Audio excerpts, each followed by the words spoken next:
Another Wall Street firm got slapped on the wrist for some unethical behavior. Stay tuned to find out who it was.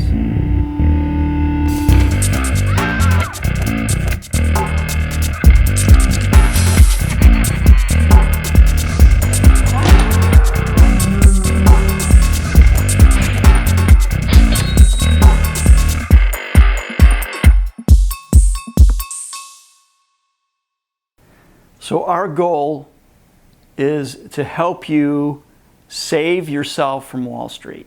And to do that, what we try to do is show you all the shady tactics that are being taken by the big Wall Street firms. And over the past couple years, the leader in Wall Street unethical behavior has been Wells Fargo. They've been the lucky winner the past few years. And just last week, Wells Fargo paid a $528 million fine for defrauding customers in all 50 states and the District of Columbia. So if you're not familiar with it, if you didn't see it in the news, what did Wells Fargo do? Well, they opened up 3.5 million bank accounts at their retail banking sector that clients didn't want. They also put people into online bill pay, about 528,000 people, without the client wanting that service. They also opened up 565,000 credit cards that customers didn't want. In fact, one former employee had disclosed that he basically got an elderly woman to sign up for it and just told her she was signing a document that said she was updating her home address.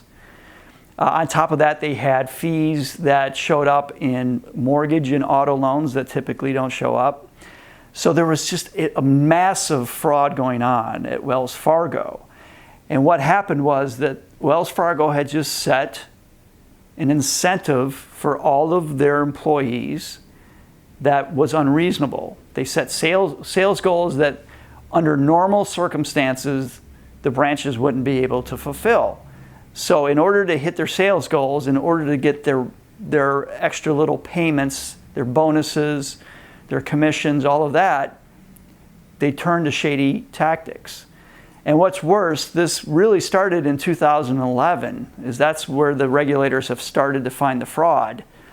Well, as the years progressed, what happened was the people who were very good at selling the product, opening all these fraudulent accounts or these extra fees, well, they became the managers because they were making so much money for the bank.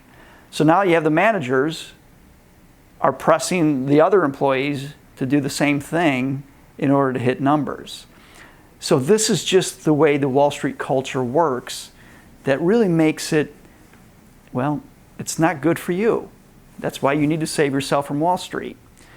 So now a $575 million fine seems like a lot of money to you and me, but in 2017, Wells Fargo made a profit of $22 billion. So sure, that hurts, losing that money. But what they do is they just price these fines into their model.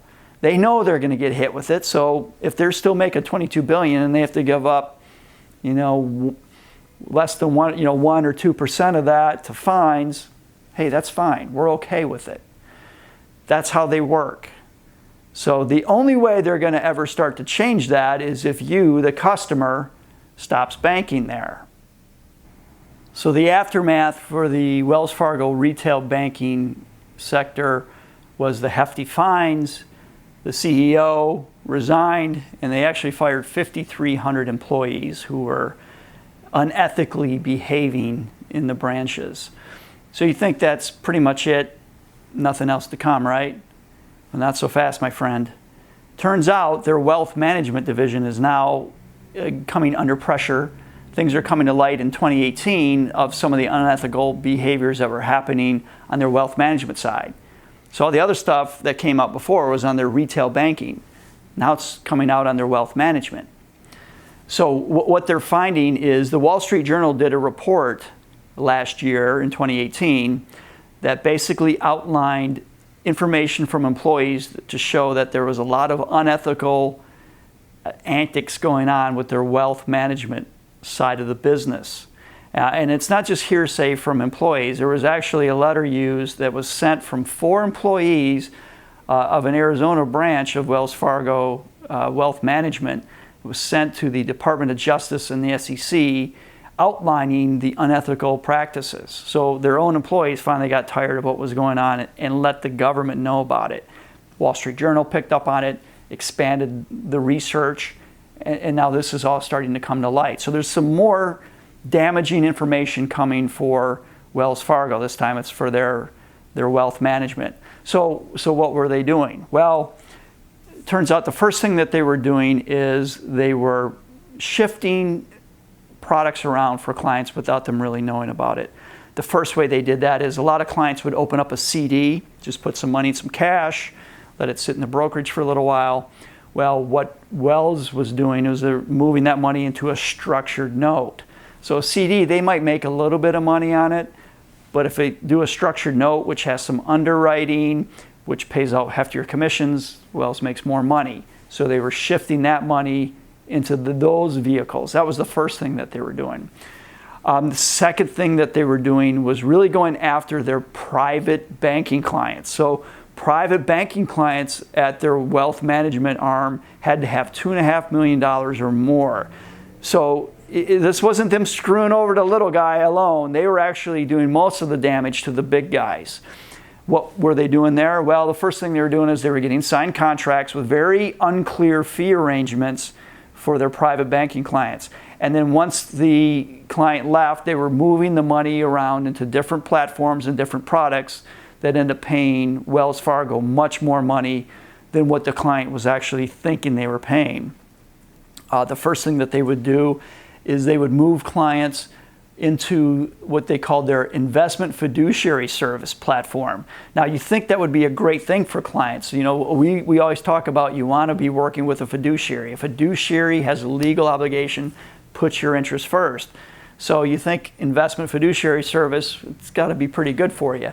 But what it turned out was they found that clients were paying much higher fees for that platform than what they were paying previously, and really not getting anything additional above that. It was just an extra fee generator. And in fact, for these private banking clients, every advisor who had one of these clients was expected to make $65,000 of revenue per year off these clients. That's a lot of money. So they had to be moving money around and shifting into different products, creating a lot of transactions to generate that much income. If they didn't create that much income, they weren't going to get in the top tier of the compensation structure. So here again, you have an incentive that is not aligned with you, the consumer. So you need to be saved from those kind of things. Another thing that they did is, and this was found out internally, they called 2015 the year of the annuity. What they did there was they sold annuities to clients, probably previously, but they found out that they were liquidating a lot of these annuities that clients had before the surrender periods were over. So what's a surrender period? Well, when you buy an annuity, and this is one of the reasons I hate annuities, when you buy an annuity, you can't get out of it for maybe 5 or 10 years without paying an exit fee. Sometimes these fees can be as high as 10% of the contract value. You got $200,000 in there, it could be $20,000 to get out at the beginning. Now they typically go down over time, but it's really very unethical for anybody to break somebody out of an annuity when there's still surrender fees associated with it, unless you have some extreme reason why you can do that, why it makes sense. Well, they weren't doing it because it made sense for the client. They were breaking them out of the annuity. They already made their money getting the commissions on the annuity. They're breaking them out before the surrender period and then moving them into these platforms like the investment fiduciary service platform or other platforms that were charging between 1 and 1.5% annually to the client. So there's just a lot that's coming out now about their wealth management side. So what should you do as a consumer? Well, if you have a Wells Fargo bank, retail bank account, or if you're with their wealth management firm, my advice is get the hell out of there. Why are you staying with them? And what I usually find, people will like their guy. They'll say, oh, Joe, I like Joe. Joe takes care of me. I think he's doing a great job for me. Well, the thing is, you don't know that. Do you know that? Are you sure? Are you benchmarking your returns compared to what the markets are doing? Do you know exactly what your fees are, what you're paying? They could be moving your money all around and telling you why it's a great idea to do that. But what we're finding is there's an endemic culture where these guys are working to generate revenues based off of each client. Not what's in the client's best interest, but what's in their best interest. They want to get to that highest compensation structure. They want that highest bonus. So they're going to do what it takes. So you may think your guy's a great guy, but why be in a system that doesn't work for you, where there could be a massive conflict of interest and you might be losing thousands of dollars every year while they're making that off of you? So your best bet is just to get out of the system.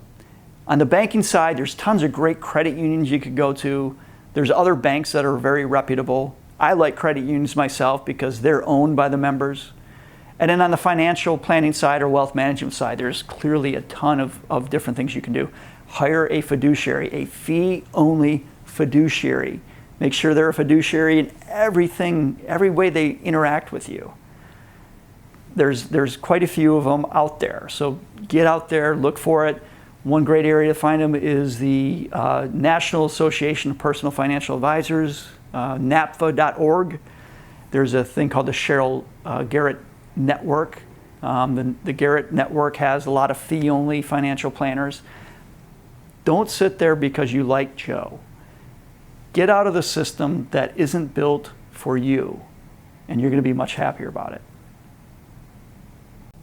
So hopefully this video was helpful. You get a little bit out of it. You can clearly see you've got to take control of your finances. Like we always say in every video, right now matters. Don't just wait till the future. Definitely don't stay with somebody because you like them if they're in a flawed system. So hopefully you're one step closer to saving yourself from Wall Street.